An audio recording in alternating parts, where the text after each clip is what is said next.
കുട്ടികൾക്ക് കുറുക്ക് കൊടുത്ത് കുറച്ച് നാൾ കഴിഞ്ഞിട്ട് കട്ടിയുള്ള മറ്റ് ഭക്ഷണങ്ങൾ കൊടുക്കാൻ തുടങ്ങുമ്പോൾ പലപ്പോഴും അവരത് കഴിക്കാൻ മടി കാണിക്കാറുണ്ട്. ചില കുട്ടികൾ ഭക്ഷണം കാണുമ്പോൾ തന്നെ വാശി പിടിച്ച് കരയും. ചില കുട്ടികൾ മുഖം തിരിച്ച് കളയും. ചില കുട്ടികൾ ഭക്ഷണം വായിൽ വെച്ച് കഴിഞ്ഞാൽ കൊക്കിക്കളയുക, ഛർദ്ദിച്ച് കളയുകയൊക്കെ ചെയ്യും. ഇത് കണ്ട് പല പാരൻസും ടെൻഷൻ അടിച്ചിട്ട് എന്ത് ചെയ്യണമെന്ന് ചോദിക്കാറുണ്ട്.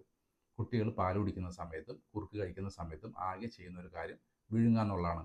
എന്നാൽ കട്ടിയുള്ള മറ്റ് ഭക്ഷണങ്ങൾ കഴിക്കുമ്പോൾ ചവയ്ക്കുക എന്നുള്ളൊരു പുതിയൊരു സ്കില്ല് കൂടി അവർക്ക് ആവശ്യമായിട്ടുണ്ട്. ഈ ഒരു ഓറൽ മോട്ടോർ സ്കില്ല് പല കുട്ടികളും അല്പം താമസിച്ചാണ് ഡെവലപ്പ് ആവാറുള്ളത്.